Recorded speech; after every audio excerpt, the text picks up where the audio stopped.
Hi everybody, this is Mrs. Wilson, and today we're going to move away from looking at the Louisiana Purchase and the exploration of the Louisiana Territory and the goal to find a route to the Pacific Ocean by Lewis and Clark, and spend some of our focus looking at what has become known as the Second War for Independence, and we know it as the War of 1812. So our objective is, I can describe the causes and effects of the War of 1812, such as impressment of sailors, territorial conflicts with Great Britain, and the increase in U.S. manufacturing. Our essential question is, how did the War of 1812 unite us? And if that was a capital U.S., it would mean the same thing. How did the War of 1812 unite the United States? Up until this time, each of the states were still pretty disconnected, thinking, really not casting off that feeling that they had leading up to the American Revolution, where each colony was its own, little individual country, so to speak, doing their own thing.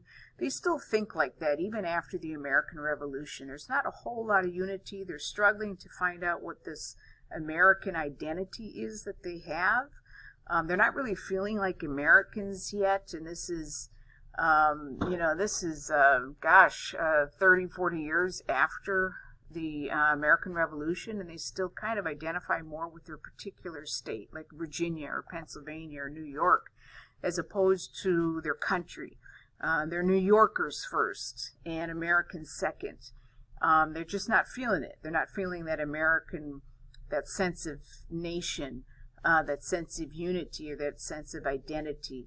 The War of 1812 changes that, and that's what we're going to look at today, actually over the next couple of days. So we kind of got to think back for a second. We're going to look at this political cartoon, and in the center you have Thomas Jefferson, and to his left, which would be your right, is somebody, Napoleon Bonaparte. More than likely, Napoleon Bonaparte is somebody representing the country of France, and to his, and to his right is somebody representing Great Britain. And both these countries, just like if you were ever in the middle of a fight of two friends, they both are trying to kind of, win you over to their side, trying to get you to join forces with them. And Great Britain and France are the same way. I said this last fall in previous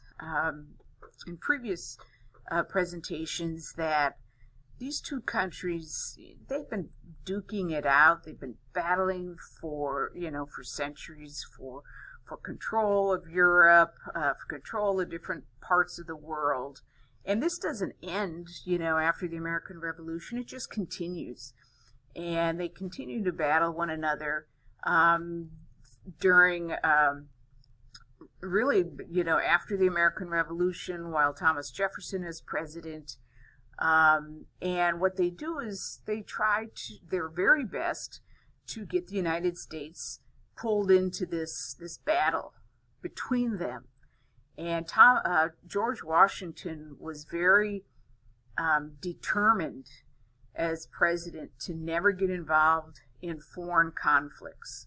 In his farewell address, after he left the office of presidency after 8 years, he warned his successors, he warned future presidents, do not get involved with foreign countries' problems, their foreign entanglements. If they're battling one another, if they're fighting, stay out. We need to focus on the United States. Certainly during George Washington's time, they were a brand new baby nation. They're trying to get figure out what this whole country thing is about. And it's going to take a long time to feel comfortable with a new government, and how does it all work, and how do you work well with foreign countries, and should we get involved when they try to pull us into their fights, and we still have Native Americans that we have to work with, and how do we do that, and should we be taking over other countries' territories like Spain. They're still here in North America. I mean, how does all this work? And they simply don't have time to get involved in other people's problems. And so, but that doesn't mean France and Great Britain won't do their absolute best to pull the United States into their fights. And this time is no different. Very similar even to, leading up to World War I or World War II. It's very similar situations. And of course, France, having helped us defeat Great Britain in the American Revolution, they feel like the United States, could pay them back. They could help them defeat Great Britain in whatever battle they're engaged in at that time. So this will always be a problem, but it does happen to be a cause of the War of 1812. One of the causes of the War of 1812. And so looking at how all this goes, and what you will do on your note pages, just like what we've done in previous note pages, you'll type in the missing information. Of course, you can pause the video at any time to take time to type in your information. But what is happening is that Great Britain for a very long time has been stealing, I don't know how else to say it, American sailors off of U.S. ships. U.S. ships are being harassed on the high seas by Great Britain. Their cargo, the supplies on the ships are being taken, being stolen. Their sailors are being forced into the British Navy. And really how this would happen is that Great Britain would capture a U.S. ship, and they would board that ship, and they would say, hey, we lost some guys that were about 5'2", and that, by the way, that was 5'2", was about an average height back then, because human beings are not as tall as they are today. So we lost this guy. He's about 5'2". He's got brown hair, and then the British officer would start looking at all these American sailors, and he said, yeah, that's the guy right there. And of course it wasn't the guy, but everybody was about 5'2" and had brown hair. So anybody that fit that description was taken off the American ship and put on board the British ship. And so between 1802 and 1812, 6,000 sailors are stolen from American ships and impressed or forced into the British Navy. And honestly, this is what happened in that day and age.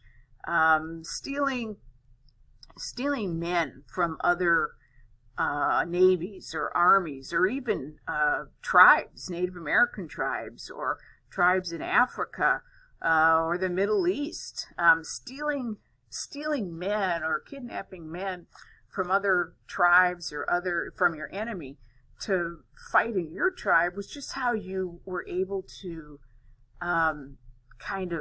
supply your army. If you've lost a lot of men and you need more people to fight for you, you just wouldn't kidnap them. You wouldn't took them from wherever you could find them.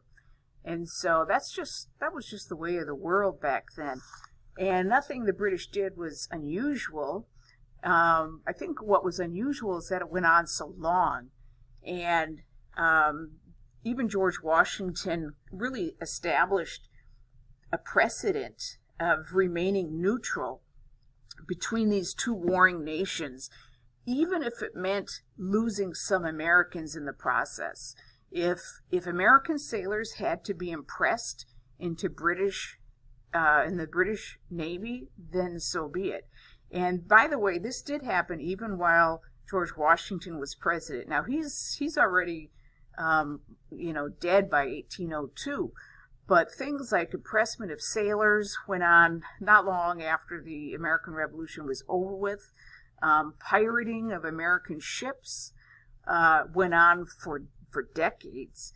And it was always a problem on the high seas. It's just that it was, from George Washington's perspective, he was not going to risk engaging the United States in a war that it couldn't win.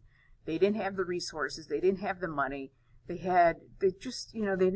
barely had a navy or a standing army, and to engage in any kind of warfare on the high seas was just not, it wasn't practical. And so he was willing to take those losses of losing American sailors if it meant keeping the country out of war. And so, and that's exactly what happens.